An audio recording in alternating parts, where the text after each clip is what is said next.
Jumadil akhir, Rajab, Sya'ban, 5 bulan lagi. Siap-siapkanlah. Bahwa terjadi, kita sudah siap. Bahwa tak terjadi, berarti hadisnya palsu.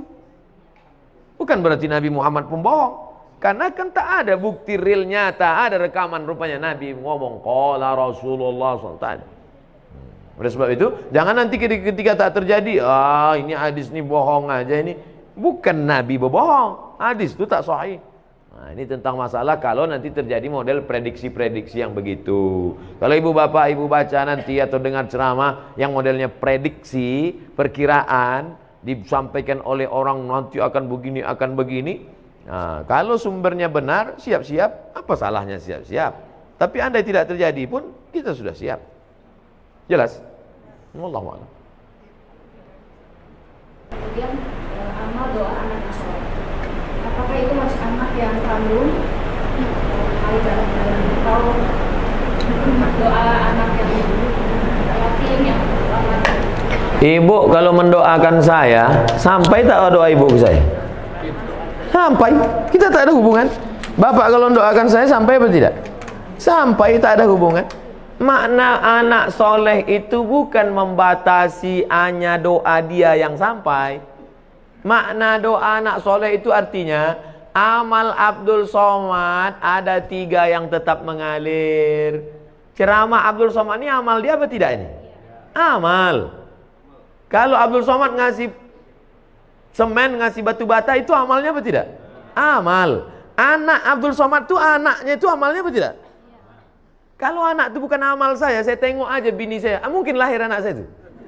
Nah, begitu kasarnya, mohon maaf, beri maaf. Jadi makna anak tadi jangan diragukan. Ustaz, kami ini tak punya anak, cuma anak angkat. Mengalir. Anak tiri, mengalir. Anak orang, mengalir. Mengalir. Jangan takut tentang masalah. Yang tak punya anak, jangan takut. Anak asuh, anak yatim. Makna hadis itu mengatakan anak soleh artinya amal kita nih putus, tapi ada 3 amal kita. Sedekah itu amal kita, anak itu pun amal kita, dan ilmu yang kita ajarkan itu pun amal kita. Bisa dipahami? Bisa. Insyaallah. Wallahu a'lam.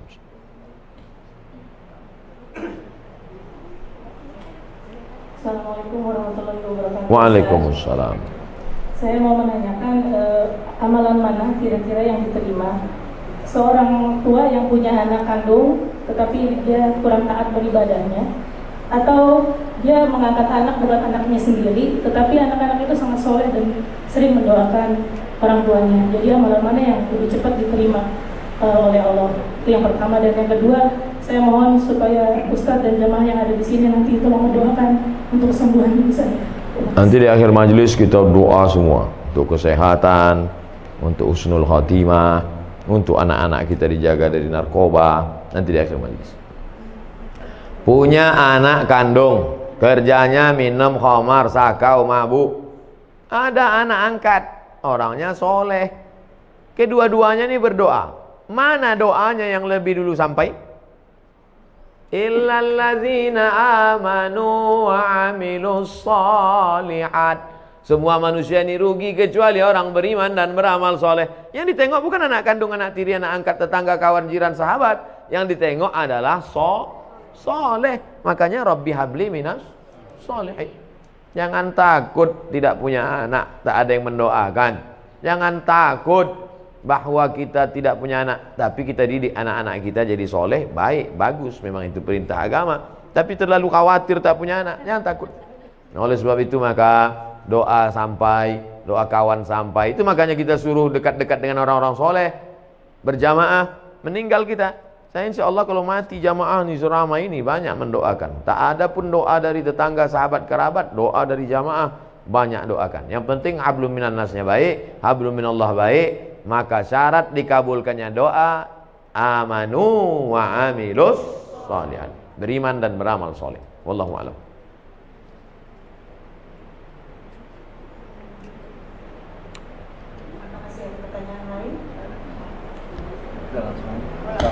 Assalamualaikum Pak Ustaz. Waalaikumsalam. Kalau misalnya kita kan nabung di bank konvensional, itu kan ada bunga, berbunga. Nah bunganya itu kan boleh nggak gitu diamalkan ke mana gitu? Itu hukumnya gimana tuh Pak Ustaz? Juga yang menerimanya bagaimana gitu? Bapak Ibu yang ada tabungan di bank konvensional, besok Waalaikumsalam warahmatullahi wabarakatuh. Bapak Ibu yang ada tabungan di bank konvensional, kalau betul Bapak Ibu mendengar pengajian saya ini, besok pagi alihkan ke bank syariah. Siap? Saya ulang sekali lagi. Bapak Ibu yang di bank konvensional, besok pagi alihkan ke bank syariah. Siap? Banyak dalam hati. Siap. Saya gaji ditransfer ke BRI Syariah. Walaupun BRI Syariah menolak saya ceramah, tak apa-apa. Tetap di mana saya, tabunglah ke BRI Syariah. Saya di BRI Syariah. Anda tabunglah ke BRI Syariah. Walaupun BRI Syariah menolak saya ceramah. Tak apa-apa. Saya tahu kalian takut ngundang kan? Tak apa-apa. BNI Syariah, Ustaz Somad, kami buatkan Ustaz kartu. Menabunglah ke BNI Syariah. Walaupun BNI Syariah tak berani juga ngundang. Tak apa-apa. BSM, Bank Syariah Mandiri, kasih saya kartu, pakai kartu, datang dia ke kampus tempat saya, nih kami buatkan Ustaz kartu Bank Syariah Mandiri 3, BRI Syariah, Bank Syariah Mandiri, BNI Syariah. Bang Muamalat belum datang lagi. Alihkan ke Bank Syariah, karena kalau bukan kita yang menghidupkan perekonomian syariah ini, siapa lagi? Di Malaysia saya diundang ke Bank Rakyat. Saya tengok Bank Rakyat, wah, ini konvensional ini. Sampai hati orang ini ngundang saya, neraka jahanam ini. Pas sampai di situ, belum saya tanya, direkturnya udah ngomong, Ustaz Somad, ini bank konvensional katanya. Dalam hati saya, hancur dunia persilatan. Tapi sudah berubah jadi Islamic Bank. 5.000 pegawainya. Berubah dari konvensional, berhasil 100% murni jadi Islamic Bank, bank syariah. Pergi ke Kuala Lumpur, hebat. Maka besok, 2 yang menyebabkan sulit merubah bank konvensional jadi syariah. Pertama, political will, politik. Yang kedua, iklan ke masyarakat kurang. Saya di mana-mana terus saya sampaikan. Oke, sekarang kita cerita tentang Bapak punya tabungan di masa lalu dan sekarang bunganya ada. Mau dikemanakan bunganya ini? Bolehkah bunga yang punya Bapak 100 juta ini, kita taruhlah 100 juta ini sekarang ada bunganya, bukan tabungannya, bunganya. Kemana bunga ini? Kata Syekh Yusuf Al-Qardawi, nama kitabnya Fatawa Mu'asirah, sudah dicetak oleh Gema Insani Press Jakarta. Judulnya Fatwa-Fatwa Kontemporer Yusuf Qardawi. Diserahkan ke lembaga yang dinikmati orang banyak, masalih ammah. Masjid, panti jompo, panti yatim, sekolah Islamic boarding school, serahkan.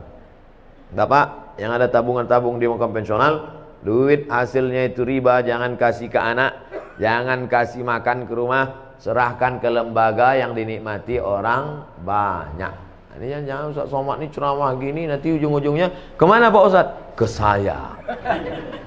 Saya sampai sekarang tak pernah kepentingan pribadi saya serahkan ke lembaga-lembaga yang banyak dinikmati orang banyak. Wallahu a'lam. Ustaz, Assalamualaikum warahmatullahi wabarakatuh. Waalaikumsalam. Ustaz, masalah bank syariah yang saya tahu di Indonesia, bank syariah itu patokannya masih Bank Indonesia, masih konvensional. Karena saya pernah punya pengalaman pribadi di kantor, mau nutupin kredit yang lebih cepat, itu tetap kena denda, Ustaz. Nah ini jadi seperti apa ya, Ustaz? Seluruh bank di Indonesia menginduk kepada BI. Tidak ada yang di luar BI. Tidak sama macam di Saudi Arabia atau Islamic Dubai Islamic Bank, atau di Mesir Faisal Islamic Bank, cabang dari Faisal Islamic Bank Saudi Arabia sendiri. Semuanya tetap menginduk ke BI. Yang menetapkan suku bunga BI. Makanya selalu saya katakan ini proses menuju pure syariah. Dan siapa yang menolong menuju prosesnya ini? Kita. Sekarang pertumbuhan Islamic Bank syariah di Indonesia baru 7%. Yang 93 konvensional. Padahal umat muslim terbesar di dunia Indonesia. Menunjukkan kita Islam ritual oke, Islam haji umroh mantap. Tapi kalau sudah menyebut ekonomi, maka kita support menuju syariah. Bahwa Abdul Somad mati nanti belum juga terwujud, paling tidak kita pernah berkontribusi menuju. Jadi kalau bapak menabung bank syariah, bapak barulah dia kuat. Setelah kuat, barulah dia bisa independen, murni sendiri. Makanya pemerintah mengeluarkan aturan, bank konvensional boleh membuka divisi syariah selama 16 tahun. Setelah 16 tahun kalau dia berhasil, maka dia berdiri sendiri, nanti akan memecah diri, memisahkan diri dia berdiri sendiri.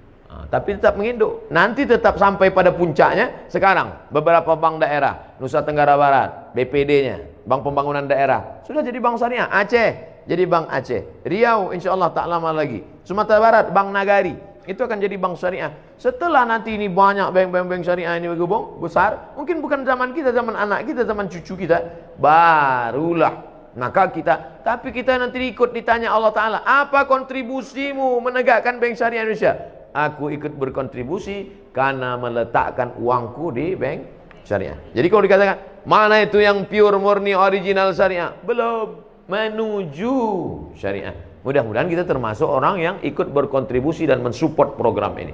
Amin ya rabbal alamin.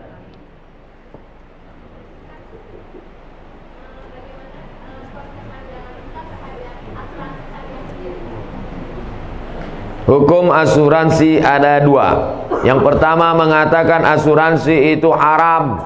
Kenapa asuransi itu haram? Karena di dalamnya ada gharar, gambling, judi. 10 juta, 10 juta, 10 juta, 10 juta, 10 juta, 10 juta. Batuk dapat 100. Tak pernah, flu pun tak pernah. Tak dapat, bertahun-tahun tak dapat. 10 juta, 10 juta, 10 juta, 10 juta kumpul. Nabrak tiang listrik. Langsung dapat. Ini tak pernah, akhirnya marah dia karena udah bertahun-tahun tidak, tabrakannya dapat. Maka karena ada unsur gambling, gharar, judi di dalamnya, haram. Kata fatwa yang pertama. Datang fatwa yang kedua, mengatakan boleh. Kenapa boleh? Karena di dalamnya ada unsur ta'awun, wa ta'awanu 'alal birri wat taqwa, wa la ta'awanu 'alal ismi wal 'udwan. Jadi fatwa ulama tentang asuransi ini dua. Yang satu mengatakan haram, yang satu mengatakan boleh. Saya sampaikan dua-duanya dalam satu majelis. Kapan muncul masalah? Ketika dalam satu majelis saya sampaikan satu. Nah, itulah yang ada video Pak Profesor Dr. Ma'ruf Amin mengharamkan BPJS, tiba-tiba membolehkan. Dua-dua itu fatwa ulama. Cuman bedanya waktu belum jadi wapres disampaikannya satu. Setelah disampaikannya dua. Lalu kata orang, wah ini fatwanya kok berubah? Tidak, fatwa itu dua-dua ada. Buka dalam kitab Fatwa Mu'asirah, fatwa-fatwa kontemporer Syekh Ali Jum'ah Mufti Mesir. Tolong jangan upload sepotong-sepotong. Bahwa memang ada dua fatwa. Jadi kalau ada di antara bapak ibu yang memilih asuransi, perbuatannya itu betul atau tak betul? Betul, dia pilih fatwa kedua. Kalau ada di antara bapak ibu, aku sampai mati tak mau asuransi, perbuatannya itu betul apa tak betul? Betul juga, karena dia pilih fatwa yang pertama. Kok bisa ulama ini buat dua pendapat? Karena Nabi tidak ada menyebut dulu asuransi. Asuransi itu muncul belakangan dan ulama berijtihad. Rambut sama hitam isinya macam-macam. Ijtihadnya begini, ijtihadnya begini. Ustaz sendiri, saya tidak pakai asuransi kendaraan sampai sekarang. Terus Ustaz selamat terus, bolak-balik tabrakan. Mana berat yang listrik, sedang nyetir ditabrak orang dari belakang. Bahwa dia datang, musibah namanya. Oleh sebab itu maka amalkan sesuai keyakinan. Jadi kalau ada orang mengatakan, apa ya kau pakai asuransi? Sholat rajin, pengajian rajin, pakai asuransi. Fatwa kedua, bray. Wallahu a'lam.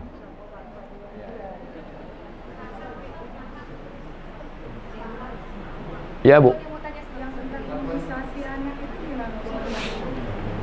Sampai sekarang tidak ada keluar dari Majelis Ulama Indonesia yang mengatakan bahwa materi benda yang disuntikkan itu halal, tak ada.